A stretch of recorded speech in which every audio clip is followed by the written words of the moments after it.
Okay, so like I said, we're gonna have a panel discussion to finish up today. So what we're gonna do is first we're gonna have each of the panelists introduce themselves, so you know who they are and where they're gonna be coming from, probably, and then we'll have a couple topics, and then hopefully at the end allow you guys to ask some questions. So to start it off, just in about a minute or so, introduce yourself and what your perspectives are gonna be coming in from. Okay. I'm Elliot Trotter. I'm the founder and editor-in-chief of Skyd Magazine. Also one of the founders and business and marketing director of Rise Up. Currently playing club, was the captain of Seattle Voodoo this past season, and will be playing with Seattle Rainmakers in MLU this season as well.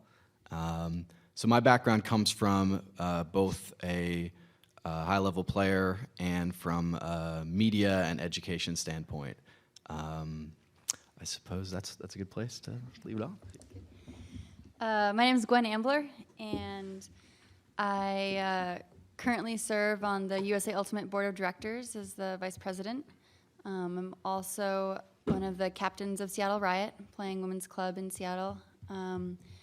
Have helped form a nonprofit in Seattle as well called the Seattle Ultimate Foundation that gives scholarships to college scholarships to youth players, and have been involved in girls leadership empowerment coaching programs in Seattle called the All-Girl Everything Ultimate program, Age Up.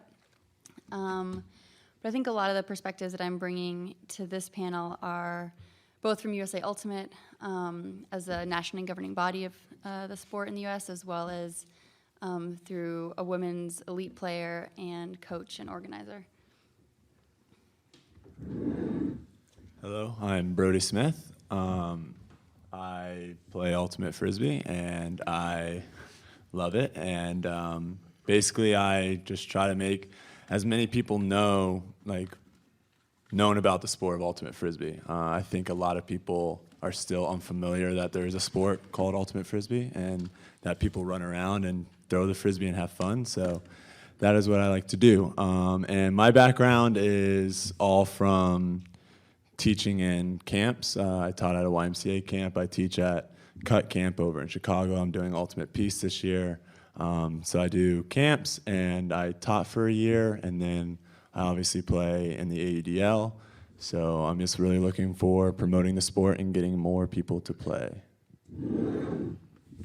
My name's Tim Morrill. You guys can call me Timmy, Timbo, whatever you want to call me. I am a strength and conditioning coach. It's since 2008 when I was the captain of Salisbury University Buzz Ultimate. I remember looking online and seeing that there's no training info. And so I decided I was going to figure it out myself. And I've pretty much since then, I've been obsessed with figuring out how to train ultimate athletes. And I've gone to the best strength and conditioning coaches in the world, and have trained a lot of ultimate players. And what I've been trying to get together is a little curriculum for you guys, so I can empower you guys to take this and kind of pass the fire and do the right thing, so we can make our sport the most athletic of all sports.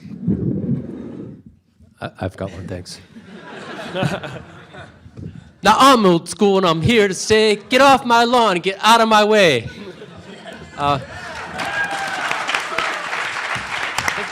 I think my hand started cramping when I was doing that. I'm Jim Parinella. I used to play on Death or Glory. We won a few championships last millennium. So I've been playing since 1983, and I think I do represent sort of the old school approach here, where the game was, as Dave said earlier when he was introducing Kenny, it's a sort of a, more community, more fun, even at the elite levels. And, I want to see Ultimate stay that way, even as it becomes more professional. Okay, thanks everybody. So again, same format, about a minute or so. Give whatever you would like to say about in terms of where you think Ultimate is going in the next 10 years. Give your sort of opening volley, as it was. All right, I guess I will start.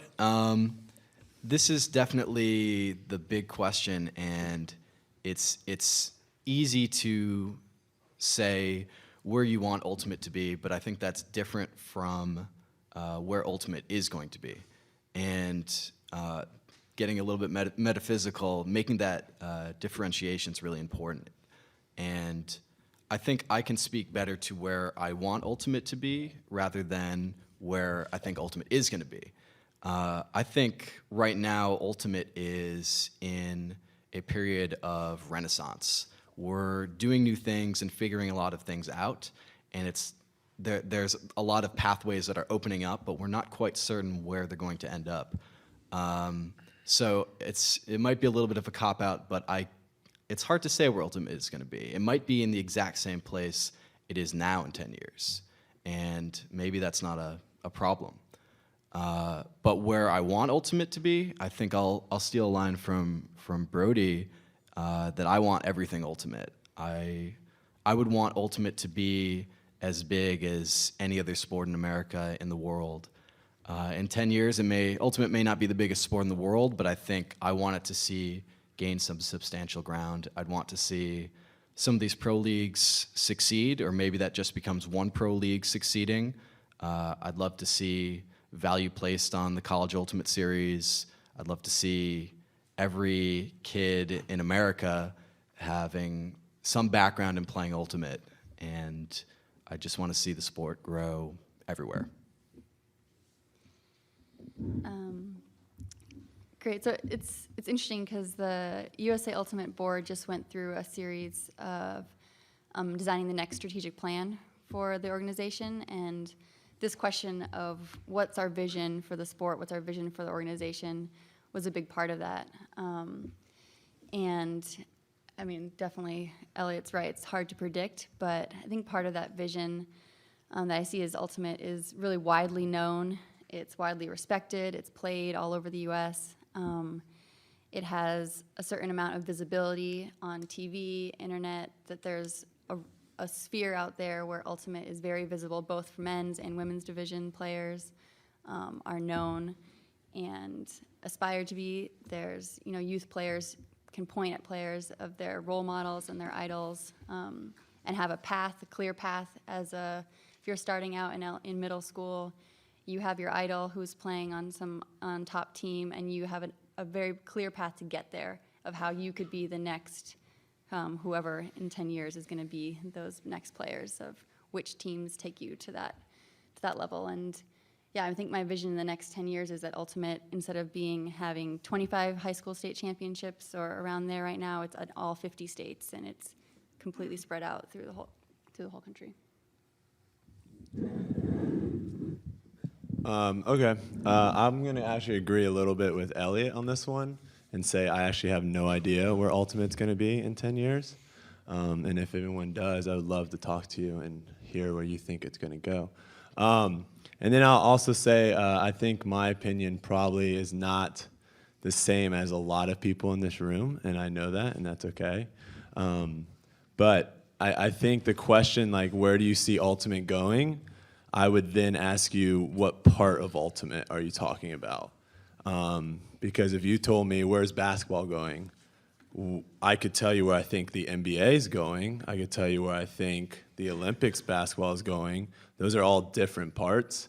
And I don't know why we do it, but we like to quantify everything as one way. Like, if Ultimate goes this way in the pro leagues, then that means it's going to change everything, and I don't think that's the case. In every sport, there's different levels. You can show up and play rec at your YMCA, or you could try to be a professional in your sport. And I think now Ultimate with the pro leagues is now pretty much has every level. If you just want to play once a week with your buddies, you can do that. And if you want to aspire to spend 40 hours a week on Ultimate, you can do that as well. So I don't know where it's going.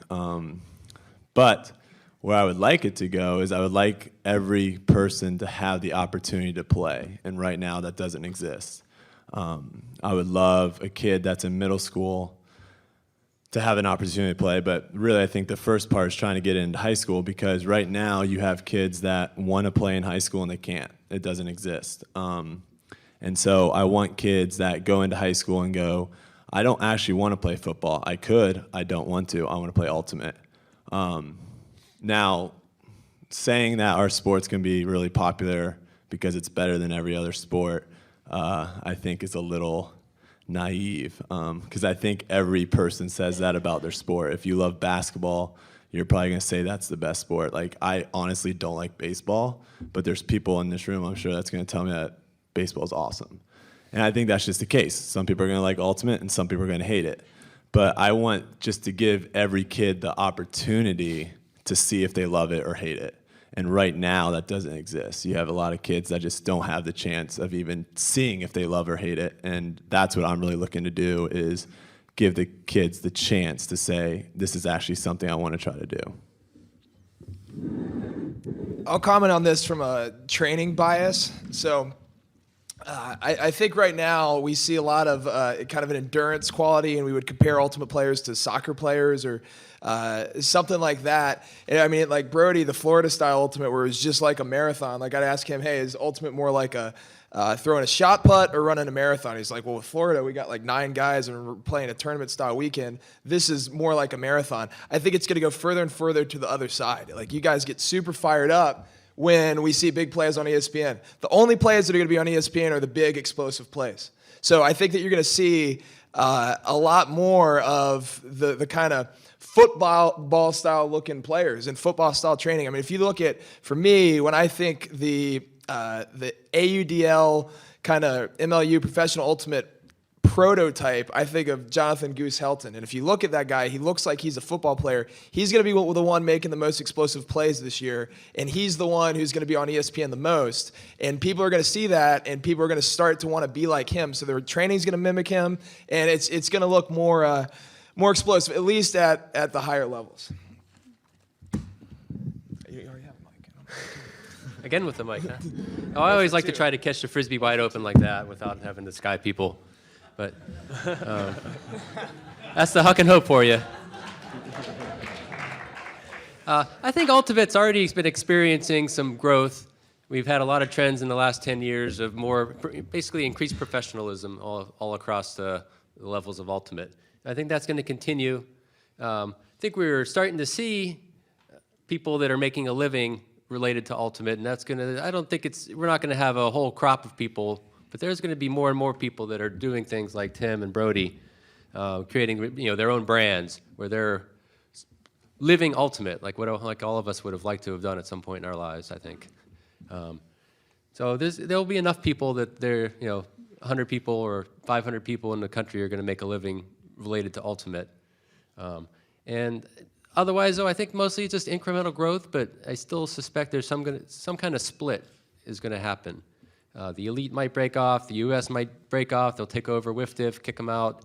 There's just going to be something that Pro League, that you're not going to have the mixing from top to bottom like you do now, where you have the national champions playing summer league, with maybe they'll run camps, maybe they'll have like a little pro-am that you pay $500 and you get to play a game with Brodie.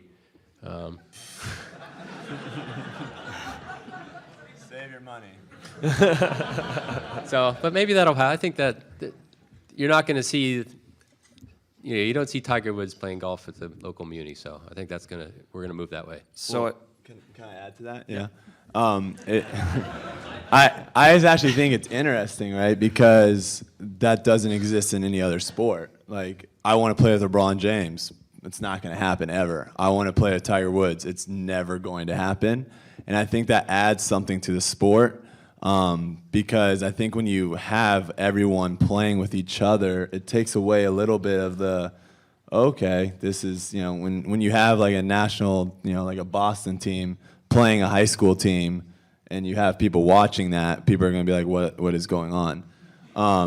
So, I mean, my question, I guess, would be like, is that a bad thing that we're going away and we're now saying, like the elite players no longer go and play in their leagues because they're focusing, well, one, they're not allowed to, but they're focusing on their professional, and like playing in a league is not going to help them get better at being an ultimate player. Yeah, and I'll just jump in too. I think we don't need to say that direction is the right direction. I think it's clear that we're trying that out right now, that Ultimate is experimenting with pro leagues and the division that you and Jim are talking about, where these top-level players are focusing on the sport in a different way. That's definitely a path Ultimate can go, and as you noted, there are some sacrifices that that we experience as a community, and that's another big word that I'm sure we'll talk more about. But it's not the direction we maybe need to go. There can be some decisions made as to what value there might be had by continuing to allow and encourage top-level teams and top-level players to play a high school team. Maybe at sectionals, for example. Maybe it's a nuisance now, but maybe there is some value. So I want to direct our sort of conversation a little bit in that I think we can all at least come to some sort of agreement that we see this split happening between sort of the top tiers of play and what we'll describe as more recreational level of play, at least in some facet. Or certainly when we talk about the future of the sport, we typically only talk about these top tiers. So what I'd like to hear from you guys is, assuming this sort of split is going to increase, or this divide is going to increase, that causes a lot of anxiety for what we would say are the recreational players or the people who are just playing pickup. So, or it could, and I think that's sometimes where this anxiety is coming from. So what do you guys think the recreational sort of side of things, if that's going to change, what will that look like? Gwen, do you mind starting? Sure. Thanks. Yeah, I mean, I think that I think it's important to recognize that like the further different spheres of Ultimate get separated, and presumably it's because one is being pushed higher toward more visibility, either more money or more TV exposure or more video, just more visibility, more marketing. That also increases the number of people in the whole U.S. that know about Ultimate, that are available to be recruited for summer leagues and have been playing Ultimate in their PE classes and are available to be recruited for starting middle school. And so, I mean, I think that in some ways, if that split is happening and the further the elite get pushed up, I mean, the broader the base for the recreational structure, which I think could be a really good thing. I mean, I think that some of the things to be aware of in terms of growth in general for Ultimate at the recreational level is that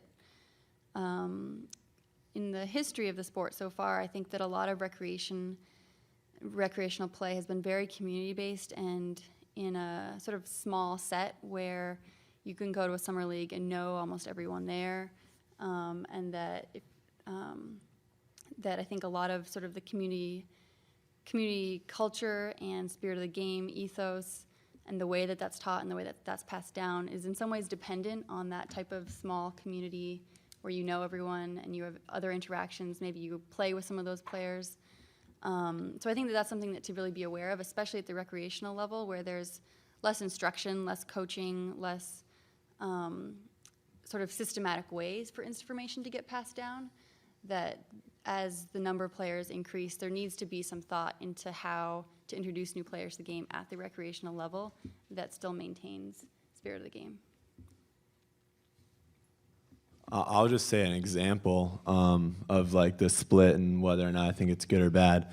I mean, when I go to play pickup basketball and someone like lays down and like calls a charge on someone driving to the lane, and he's like taking it. I mean, we've all played sports where someone like is taking it way seriously, and we're just there to have fun and like whatever. It sucks.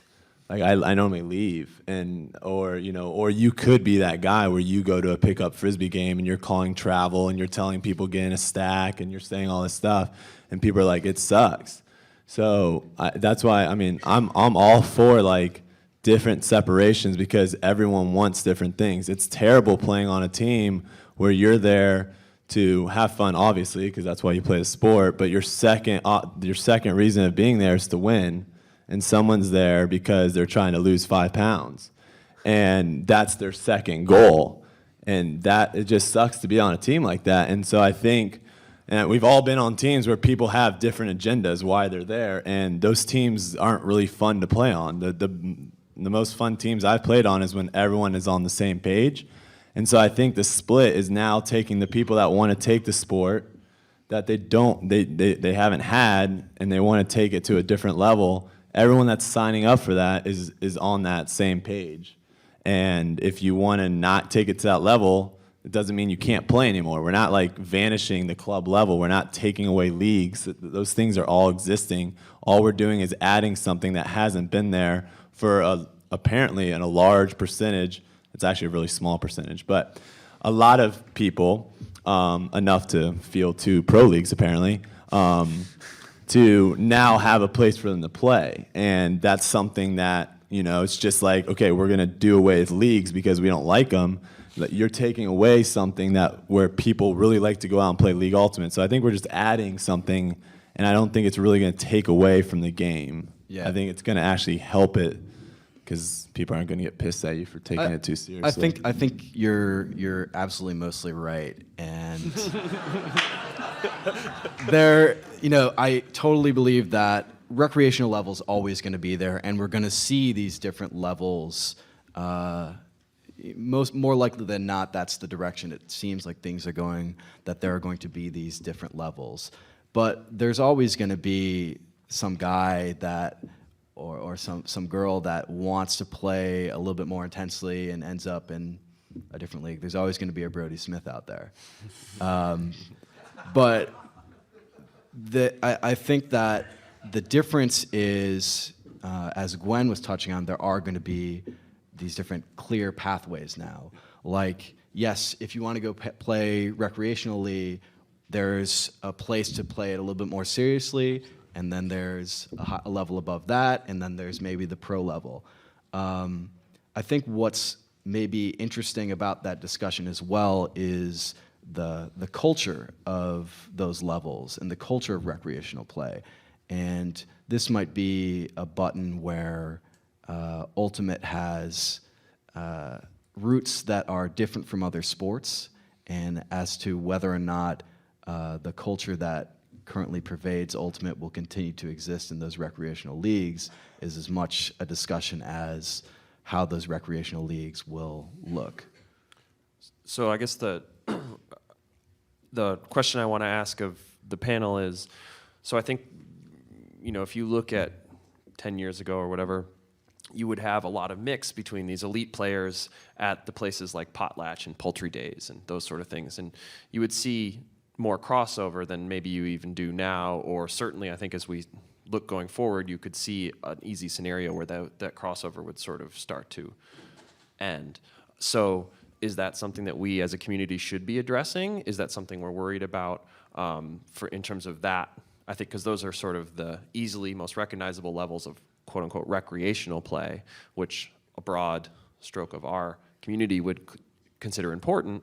So do we need to do anything to sort of protect that crossover? Is that crossover important, or what do we think? Jim, I think it's important, but I don't think we can do anything about it. It's either going to happen or it's not going to happen. Ironside, Danny's going to get hurt playing MLU this year, and Ironside's going to lose by 2 in the finals, and they're going to say nobody's playing MLU next year.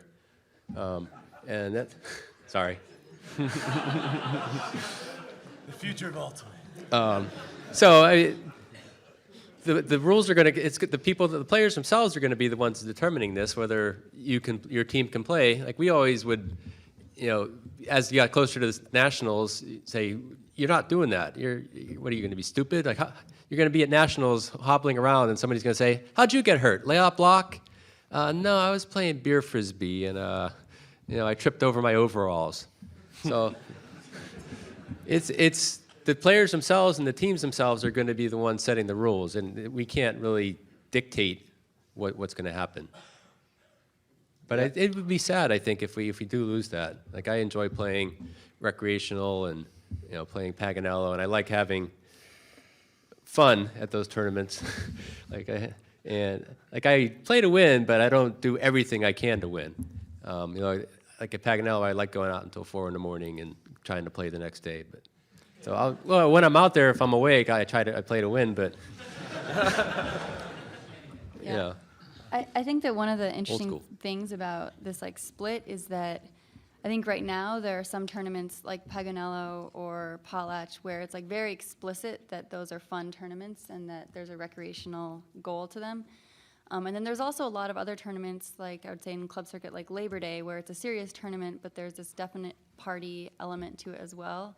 after. And I think that it's important to recognize that, like, right now we're sort of having our cake and eating it too in some types of events. And the bigger the sports gets, the bigger that magnifying glass gets turned on elite players and elite events, and the more distinct, in fact, those spheres actually have to be, because you can't be going to nationals and having, parties or getting kicked out of tournaments or things like that that reflect negatively on the sport in a way that I think we've sort of been able to get away with because no one's really paying attention. I'd say that I think Gwen and Jim are absolutely right that in a lot of ways you can't control the direction of how players are going to act and what being an elite level player, being a pro player requires of them. And then again, in some ways, maybe you can.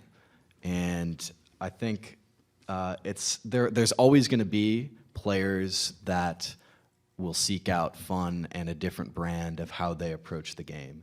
And I think you still see this on the pro level in other sports, that there are still players that do things their own way. Mm-hmm. And there's no reason that Ultimate can't do that as well and approach their culture that way. I think that what I'm trying to communicate is that you could market anything. And if Ultimate and the brains behind the sport and the brains behind elite level Ultimate decide that they can market a sport where players are a little bit different than other sports and have different attitudes, and maybe they have different morals and different approaches, if you can market it well enough, I think you can sell it, and I think you can sell a different concept of what an elite level sport looks like. Yeah, well, I think it's interesting, like kind of going with what you say about, I hear it all the time about how Ultimate is so much different than every other sport, and it really isn't in my mind. I mean, I've played a couple other sports, and it's the same thing. Like, there's some teams that take it really seriously. There's some teams that don't. There's people that party. There's the douchebag on the team. In my mind, like, it's the difference in that Ultimate is we actually throw a Frisbee that floats, and that's what makes it different than other sports. And it's interesting that, I don't know, that we kind of have this mindset that, sometimes I feel like we put ourselves better than other sports. Like we're like, we value certain things more than other athletes, and I really don't think that's the case. Yeah. And like you said, like, there's going to be goofballs in some sports. I mean, there's going to be people that go out and make, the Harlem Shake videos and go right in front of the camera and do crazy stuff, and there's going to be people that don't do that. Mm-hmm. And every sport's going to have that, and I'm never a fan of making everyone have to do one thing and everyone say, you have to value this. This is important. Everyone's going to value different things. The only thing that we all have in common in this room is that we love Ultimate. If we didn't, we wouldn't be here.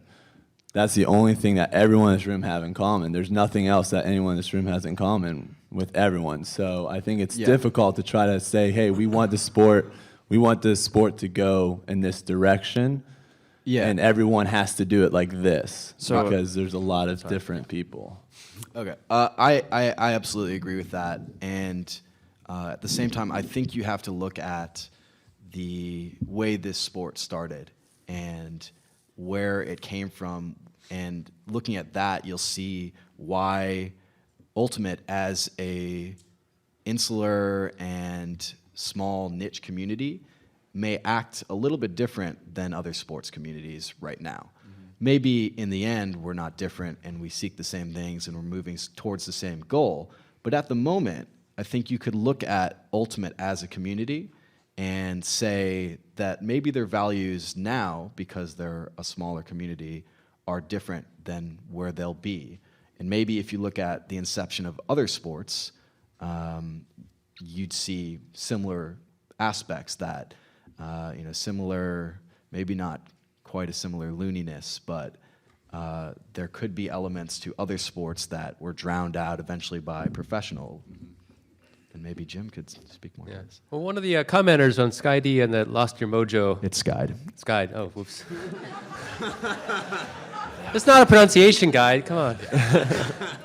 One of the commenters on Sky compared Ultimate to a local band that makes it big, and the people are worried that Ultimate's going to sell out, man, when they get to the big time, and we have to wait and see how.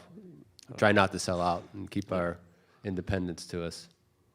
Okay, so I want to shift our focus a little bit. So just so we're aware, we have 20 minutes left. I'd like to take 10 minutes or so for the next section, and then have 10 minutes or so to do some questions for the audience, just so you guys are aware. We're going to hope to get to some questions at the end. Can I ask Gwen first? Do you think the Yeah. USA Ultimate's going to get involved with local organization more? And Yeah, I mean, they actually just started this year a league affiliate program where I think they're partnered with 5 local disc organizations now of trying to work with creating more of a overarching suite of options with the league, from youth to various other elements of coaching and I think that the vision behind that as pilot this year is to really be able to offer more support to leagues, more help of really recognizing that leagues are sort of the avenue through the youth explosion that we want for the sport.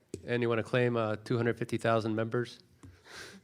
Well, I mean, to be honest, the league affiliate model isn't about having each of those members pay the same amount as a regular member. But I think, Elliot said you can market anything, and I have to disagree with that USA Ultimate has been talking to marketers and sponsorships, and there are certain things that, I think that those types of organizations can be risk averse in certain ways, and you have to be able to have evidence to back up what you're trying to market. And right now, USA Ultimate has 45,000 members, and we know that there's millions of people in the U.S. that play, and having avenues for those to be kind of counted in some way for that official governing body, I think would go a long way towards being able to have that pull to then really have a seat at some of those tables. Okay, so I'm sorry. That's all right. I'll move us on just in the interest of time and in the interest of you guys being able to talk about pro leagues and elite ultimate and all that stuff. So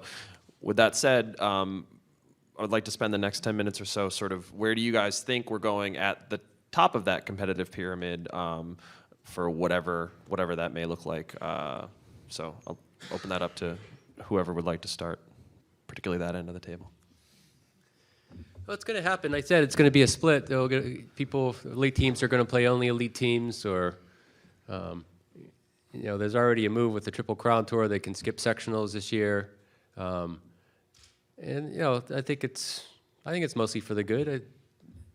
They still have the interaction possible, but the people are serious. They want to play serious ultimate all the time. Want every game to be meaningful. I never really liked the 13-2 games on either side. So the fewer of those, the better. Yeah, I'll agree on. I think a lot of us, certainly those that have been involved in the media, and I'm sure this has been a discussion at USA Ultimate a lot.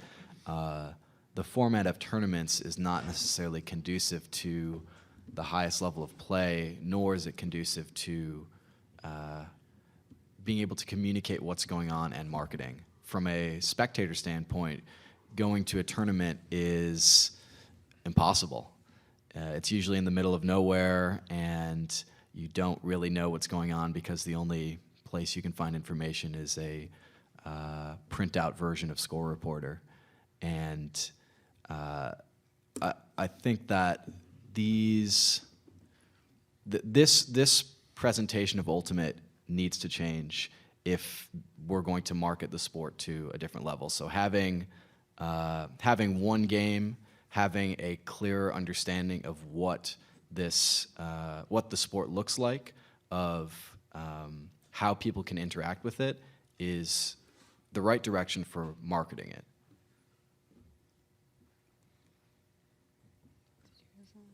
Yeah, I'll agree with that. CBS Sports has been doing the coverage of USA Ultimate for college, and it just got to the point of where they were always trying to figure out what is the best way of packaging it. And it got to the point where they're just decide not to do it anymore, and they're going a different route, and they're not interested in trying to do it anymore. And that's kind of unfortunate, because that is a way of, I mean, granted, you probably would have to go to a bar to watch it on, DirecTV or whatever it may be, but still, you can have people go and watch Ultimate Frisbee. So I think it is a way that, like Elliot was saying, like it has to be packaged in a certain way.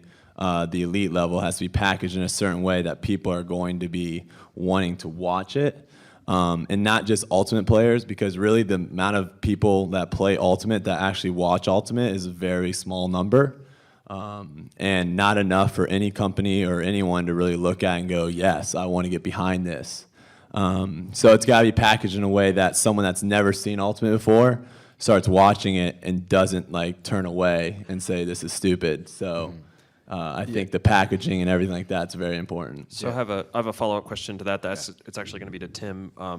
So Tim, you had mentioned before that you see this change in sort of what the typical Ultimate athlete looks like.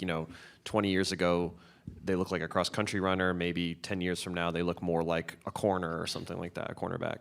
So do you think that sort of the structure of play, like what Brodie and Elliot were just talking about, do you think that in order for that change to really happen, to get us to that peak of sort of the peak of exciting Ultimate, do you think that there's a necessitated sort of structure just in terms of us physically being able to compete at that level that needs to happen? Yeah, absolutely. I think that it comes down, if these leagues are going to survive, if we're going to be on ESPN and be really well recognized, then we've got to do two things to make it more entertaining. That's one, having bigger plays. So the most obvious way to have bigger plays is to train more explosively, and that's going to change your body type. We're not going to look like John Hammond anymore. We're going to start looking like, more like Goose. And then the other thing is, I think it'd be cool if, Ultimate attracts a lot of kind of free-spirited people, and I think that's a good thing. I think that these leagues need to find those people and do more interviews with them and kind of profile some of these guys that are just, out there saying funny stuff and kind of use that to our advantage, like kind of the craziness of our sport. Let's use that. Let's use that to market it, but let's also combine that with just very explosive play. Mm-hmm. That answer your question? Yeah. So as a follow-up to my first follow-up to Jim, that marks a pretty big shift between sort of the traditional tournament play where you'd play 8, 9, 10 games over the course of a weekend. Rosters were smaller. Would you agree that in order to get to sort of a more marketable, packageable, do we need to get more towards these like one-off events? It would make it a lot easier, sure. But all these things, there's a big cost. The sport is becoming less and less for the players, and it's more about the product and more about the package that the Ultimate wants to present. Even things like I was saying that, in 5 years, nobody's going to be allowed on the field in between points. You're not going to be able to storm this. You're going to be confined to your little area on the sideline. And maybe it's good from a marketing standpoint, but you lose a little bit of your own freedom. Even like starting games on time. We used to have Frisbee time where 9 o'clock meant 10 or 11. And that's kind of silly. We should get rid of that crap, but you do lose. Your shirts have to conform. You need numbers on your shorts now. You're going to need numbers on the front of your shirts, and you won't be able to have your somewhat crazy designs because the man's going to say no to it. So we're losing freedom with all this stuff, and that's sad.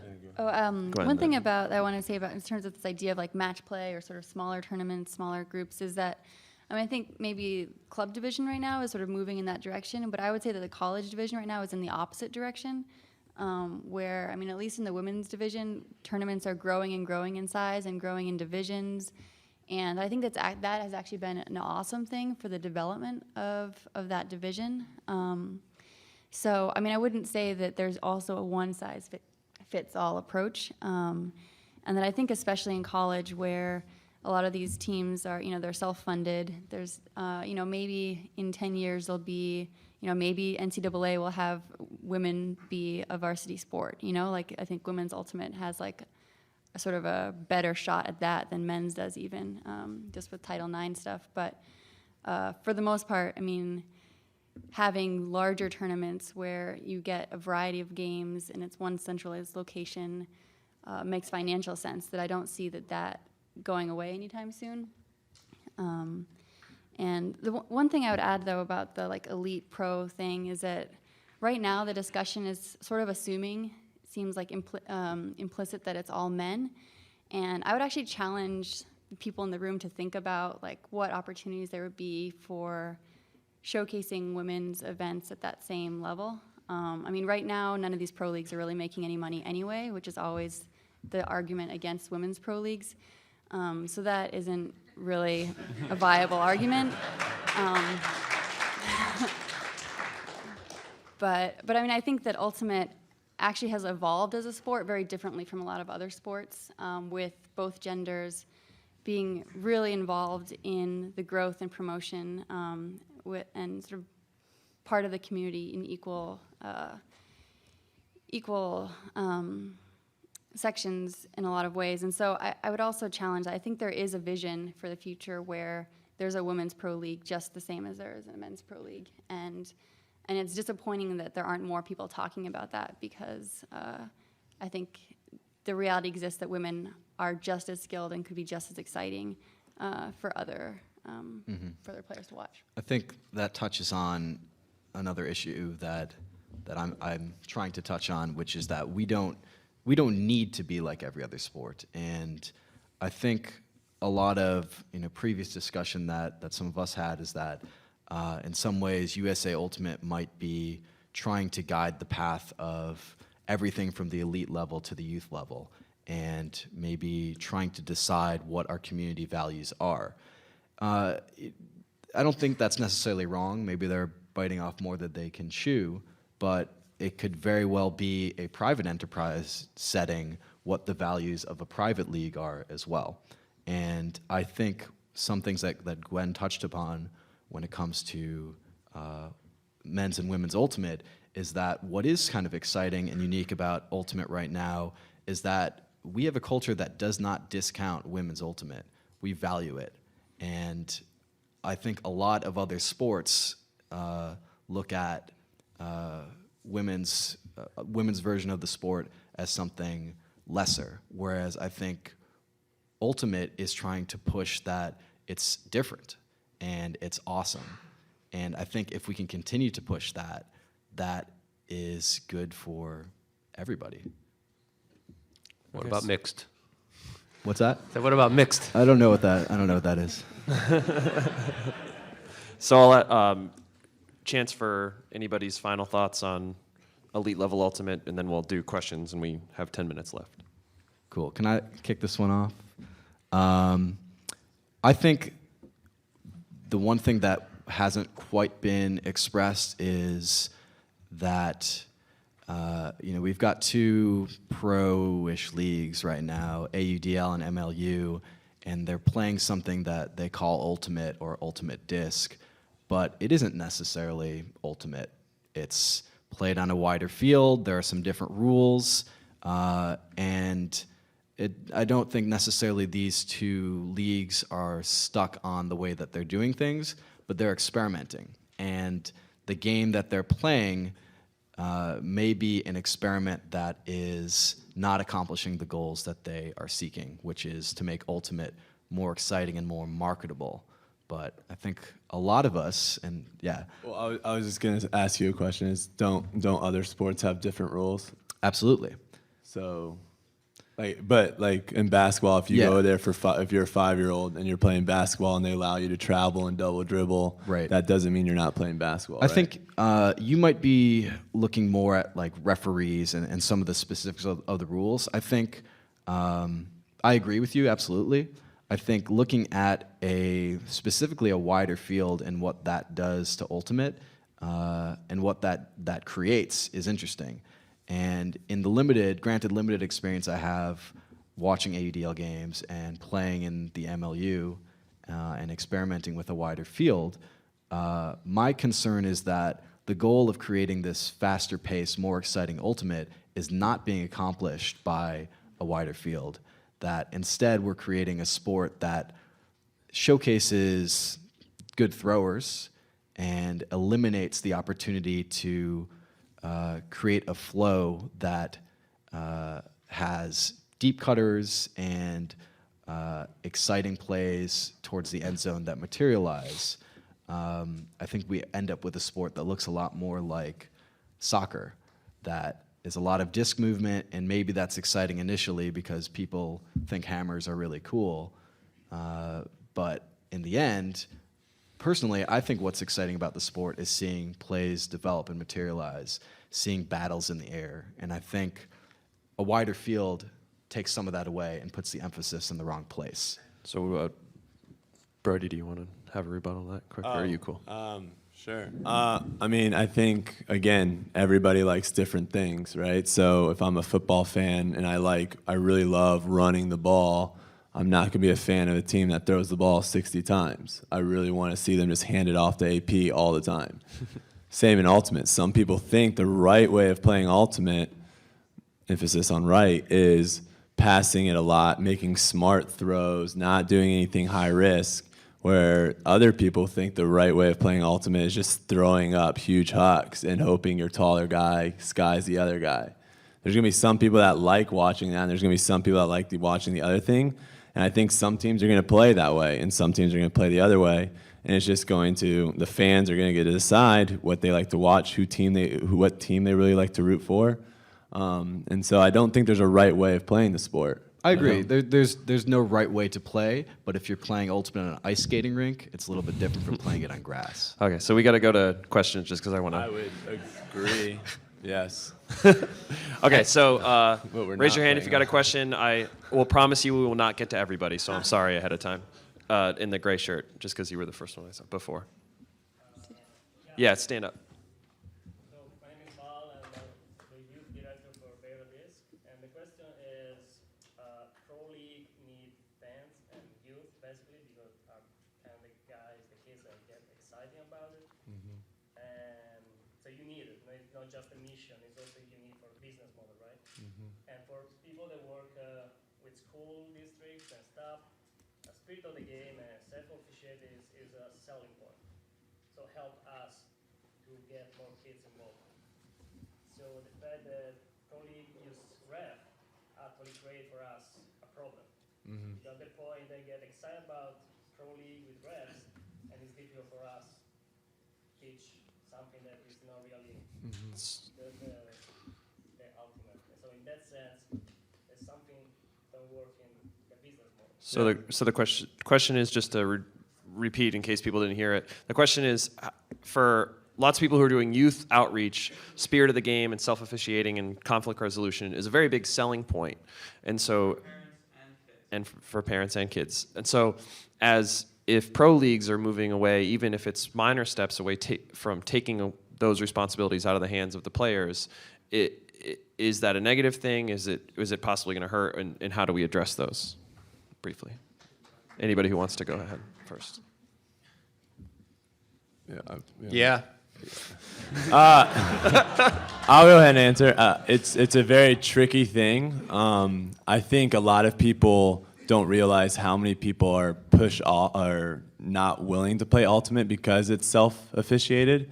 I think a lot of people kind of just forget about those people. There's a lot of people that don't like playing Ultimate because they don't have someone calling refs. I mean, at Florida, I saw a lot of people quit the sport because they didn't like how that was handled. So it is a tricky thing, though, of saying, hey, we're doing self-officiating, but these guys are doing something else. I don't really know the answer to how you make that easier, but I can tell you there's a lot of people that, a lot of kids that are excited about it that maybe don't even play Ultimate in their community. But because it is very similar in the sense of you show up to something, there's refs, you can see what's going on, there's a scoreboard, there's an announcer, they're easier to come out and fall in love with the sport, and then they can go back and play. But I don't really have an answer for you about now when they go back and play and they're expecting to have refs and there aren't. How you're going to say, hey, we're actually doing it a different way is what you're saying, right? The program, you need to run program for kids to jump in.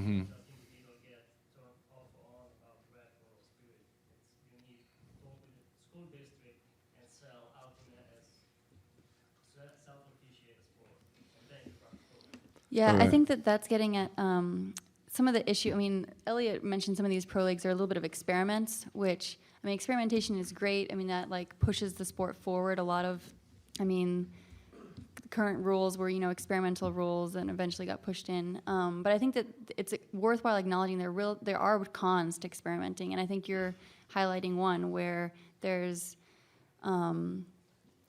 like a diluting a message. I mean, it's confusing for people. It's like, what is ultimate, who are introduced to the sport through one avenue, and then there's these different avenues going on. I mean, I think right now there is a lot of confusion, and I think there was a lot of, stress with Next Gen, Triple Crown Tour, AUDL, MLU. There's a lot of things going on that it's worthwhile noting that, I mean, hopefully these sort of experiments aren't continually experiment, and that there's coalescing towards more of a unified thing that it actually makes sense going forward to try to avoid some of that confusion. I think there's always going to be self-officiation to some level, no matter where the sport goes. Look at pickup basketball or other sports. There's still a level of self-officiation involved. I think there's a lot to agree on the value of self-officiation and the way Ultimate does it. Teaching conflict resolution is awesome, and it's a big selling point for a lot of parents. And they want their kids to participate in a sport where they learn other skills, communication skills and conflict resolution skills.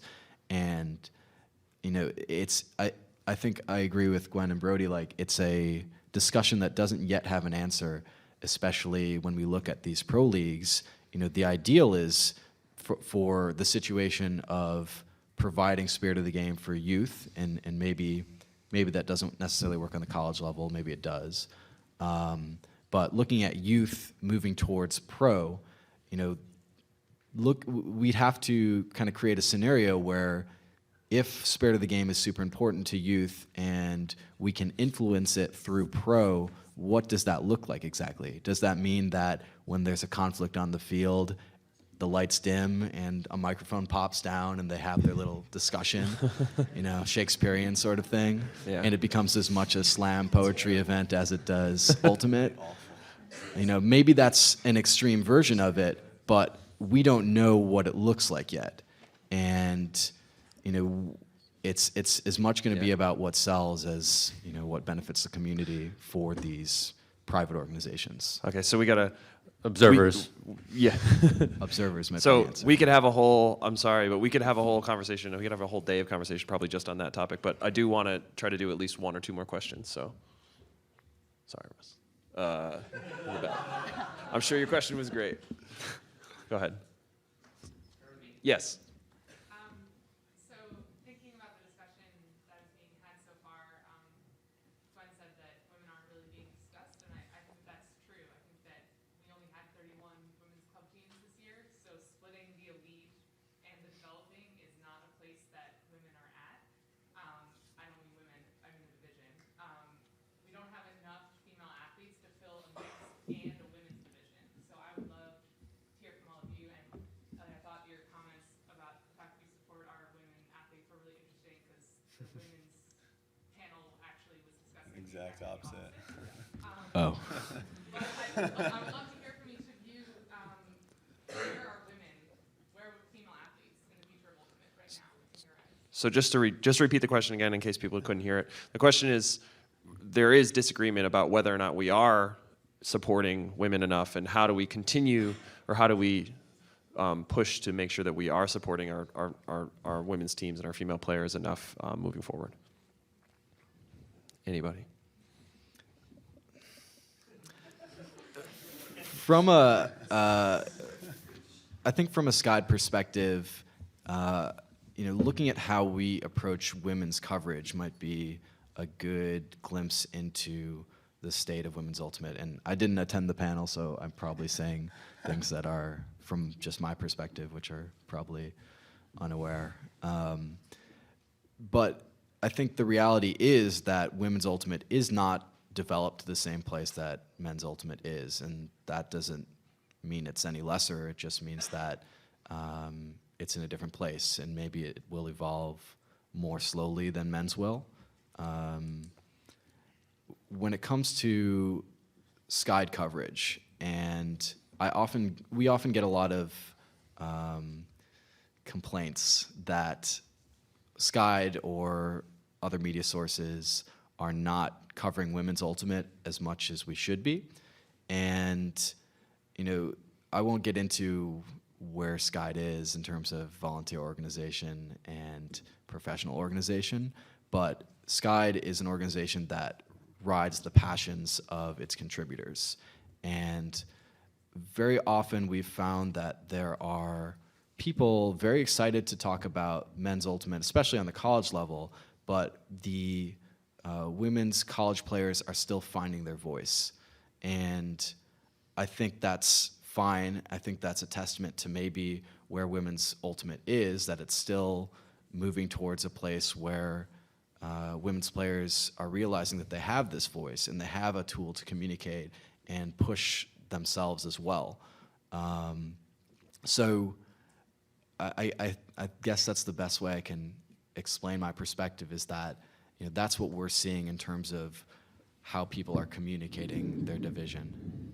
To be an optimist, what Gwen touched on, Title IX is going to get women's ultimate as a varsity sport in college much sooner than men's. So that could be a huge for women's ultimate. And I think it'd be kind of neat. I think we might see it if we just get kind of a renegade Che Guevara style woman to step up and just lead the charge and say, hey, let's go, and not be afraid to train and not be afraid to be out there speaking her mind and doing her thing. I think we'll see a woman like that step up, and I think it would be good for the sport if there's more people stepping up and saying, hey, we're just as good at athletes as these dudes, and let's go. Roll with me. I think that'll happen. Did you want to? Well, does anyone actually know if there's a professional women's lacrosse league? No one? It doesn't exist? Okay. Alex was saying it doesn't exist. Thank you. So that is like an issue, though, right? Because women is now a varsity sport in college, but yet once they play, they have nowhere to go. And so it could potentially, to answer your question, that could potentially be what Ultimate does. Ultimate has a men's pro league, no women's pro league, but yet we don't have, which is weird, but we don't have it in the college, but women do. And that could possibly be, the case. And I think if you look at every other sport, some sports, women's sports, the women are more watched. For example, like women's tennis. I think a lot of people watch women's tennis more than men's tennis, or it's very close compared to men's basketball and women's basketball. So I think it's just very dependent on the sport itself. I would say, the women's panel earlier, one of the things that I would say came out of it that I'd want to share with you guys all is that I think it's easy to sort of accept that women's ultimate is smaller than men's ultimate, because maybe that's the model from other sports, or maybe that's what you expect of women's athletics in general. But I think that really I would sort of challenge everyone to think about why that is, because there's no reason that it has to be that way. And actually changing that requires not just women's players like activating or, promoting themselves, but also having allies who play in the open division and allies who play in the mixed division, and sort of as a community deciding that it's important for the ultimate community to have both genders equally represented, equally supported, because I think that that growth isn't inevitable. It's something that it really takes a lot of work, and especially I think in a society where girls do have less playing opportunities in sports, period, it does take a lot of work, and it takes sort of everyone committing to it. And I think that's very possible, and I think that Ultimate has done a good job of that relative to a lot of other sports, but I think it's important to recognize that it's sort of a never-ending process to commit to. So I'll take one more question from the. Let's go to that side of the room, in the back in the jacket. Yes, you. Hi, talked about kind of packaging and distributing the sport. What do you think about the Olympics? Let's answer that one quickly, and then we'll do another one. Sorry. I think, Very far away. yeah, I think probably talk to us in 40 years. Maybe. Yeah.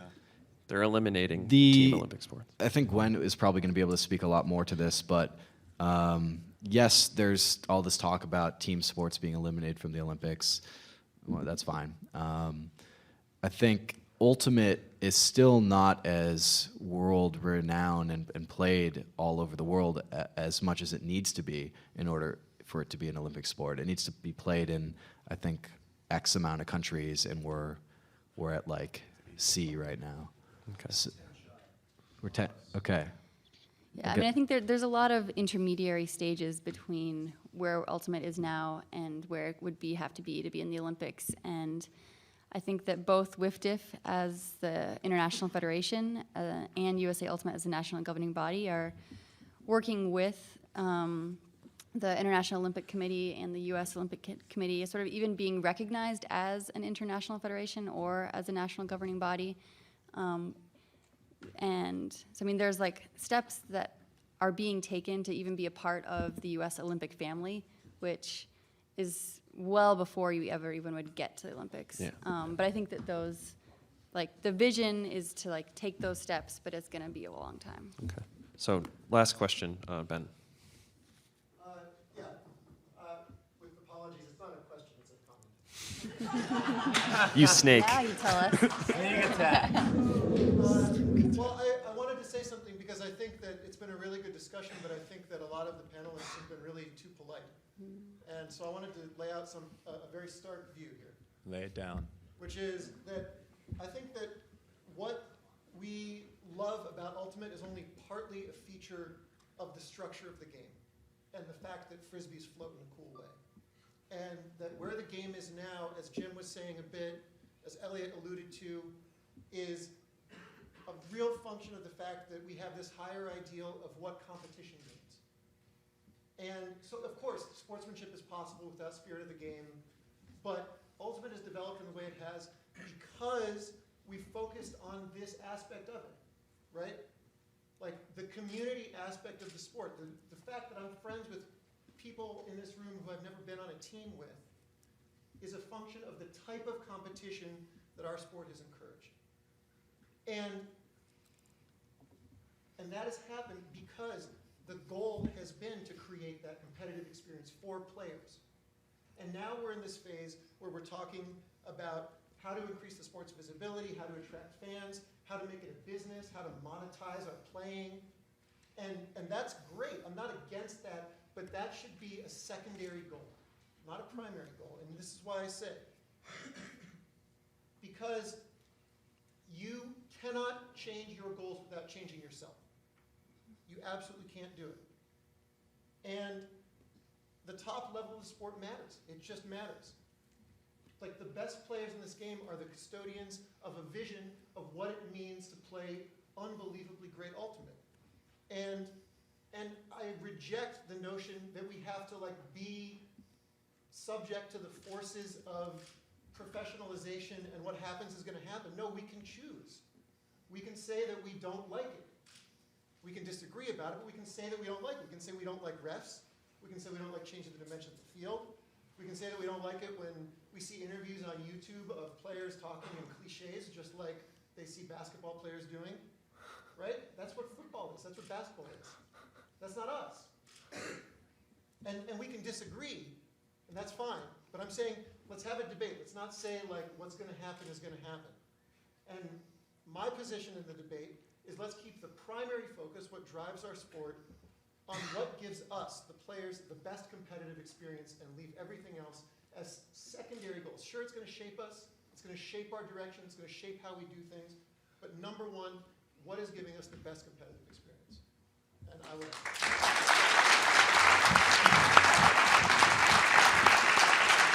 I'll respond. Quickly, and then Yeah, we'll real finish. fast. Be polite. Okay, Be polite. so we'll have Brodie can respond, and then I'll- we got to. yeah. he's I'll- talking to you, Brodie. I'll respond since I am the minority. I am the minority in this viewpoint. Again, I really honestly don't think Ultimate players are better people than other athletes. I don't have that vision. I don't have that view. I think we're all equal. I have great friends that play all different sports. And you kind of, to go on what you say, you know, me, I'm different. I don't have as much fun going out and playing league as I do going out and playing an AUDL game. So my great competitive, how'd you phrase it, competitive experience? My great competitive experience is when I actually am playing on the AUDL field. And there are, I'm sure, not that many, but there are other people like me that they enjoy that more than going and playing league or going and playing potlatch or going and playing these fun tournaments or playing at club nationals. And so, again, I'm not against people that like to play in league and that's their favorite competitive experience. I'm just saying there are other people in the sport that like to play with refs. They enjoy it more. I know it's the minority, but they enjoy it more. And I think 10 years from now, if the minority are the people that like to play without refs, I don't think it's fair for the people that play with refs to look at the people that play without refs and say they need to change their views. They need to start playing with refs. I think, again, we're all here because we love Ultimate. And I think that is what I just enjoy the most about the sport, is that everyone loves to play regardless of what level it is. Yeah. Okay. You can have 30 seconds. Okay.